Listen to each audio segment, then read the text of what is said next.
Welcome back to our channel. నేను మీ మాధురి. ఎప్పుడు కూడా ఇద్దరు పార్ట్నర్సు కలిసి ఉండాలంటే ఎలాంటివి వాళ్ళు మైండ్‌లో పెట్టుకోవాలి.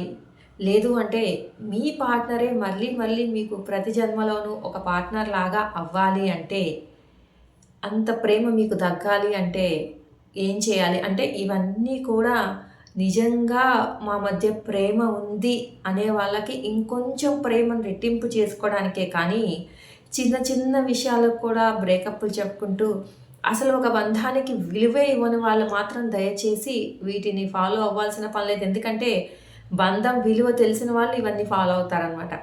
అది. సరే అయితే ఏం చేయాలి? ఏంటి? అని అనుకుంటున్నారా? ఏం లేదండి, సింపుల్ థింగ్స్. ఎప్పుడైనా నువ్వు ఏదైనా వాళ్ళని ప్రశ్నించాలి అని అనుకుంటే, క్వెషన్ చేయాలి ఏదైనా విషయంలో అని అనిపిస్తే క్వెషన్ చెయి. తప్పు లేదు. ఎందుకు అంటే మీ పార్ట్నరు ఒకరినొకరు క్వెషన్ చేసుకొని అర్థం చేసుకుంటేనే మీ బంధము బాగా బలపడుతుంది. కానీ అనుమానించకు. ప్రశ్నించు. ఆ ప్రశ్న వాళ్ళని అనుమానిస్తున్నారు అనే విధంగా, వాళ్ళు మిస్‌అండర్‌స్టాండింగ్ చేసుకునే విధంగా మాత్రం ప్రయత్నించకు. ఒకవేళ బై మిస్టేక్ అయిపోయింది, వాళ్ళు అలా మిస్‌అండర్‌స్టాండింగ్ చేసుకున్నా మీ ఇంటెన్షన్ ఏంటి? అది కాదు అనేది క్లియర్ కట్‌గా వాళ్ళకి అర్థమయ్యేలాగా చెప్పాలి. ఇంకొకటి, ఎప్పుడూ కూడా లోటుపాట్లు ఏవైనా ఉంటే సర్ది చెప్పండి. మీకేదైతే లోపం ఉందో ఆ లోపాలతో సహా మిమ్మల్ని నేను స్వీకరిస్తున్నాను. ఆ లోపాలు ఏదైనా ఉంటే వాటికి కూడా నేను తోడున్నాను అన్నలాగా మీ ప్రేమను చూపించండి. ఎప్పుడైతే లోపాలతో సహా ఒక మనిషిని ఇష్టపడటము, ప్రేమించడం మనం మొదలు పెడతామో, అప్పుడు అంతకు మించి పెద్ద ఏం జరగవు. అవన్నీ కూడా చాలా చిన్నవిగా మనకు కనిపిస్తూ ఉంటాయన్నమాట. జాగ్రత్తలు చెప్పు, కానీ ఆత్మాభిమానం దెబ్బతీసేలాగా మాట్లాడకు. అంటే మీరు చెప్పే విధానంలో వేటిలో ఇక్కడ ఈ మిస్టేక్ చేస్తే ఇలాంటి నెగెటివ్ సెన్స్ కనపడితే నెగెటివ్ సెన్స్ జరుగుతూ ఉంటాయని చెప్పేసి ఎంతవరకు నువ్వు జాగ్రత్తగా ఉండాలని సజెషన్స్ ఇవ్వగలవో, అడ్వైజ్ చేయగలవో ఆ విధంగా చేయి. కానీ అలా చేసే ప్రయత్నంలో, ఆ చెప్పే ప్రయత్నంలో వాళ్ళకంటూ ఒక సెల్ఫ్ రెస్పెక్ట్ ఉంటుంది, వాళ్ళకంటూ ఒక ఆత్మాభిమానం ఉంటుంది.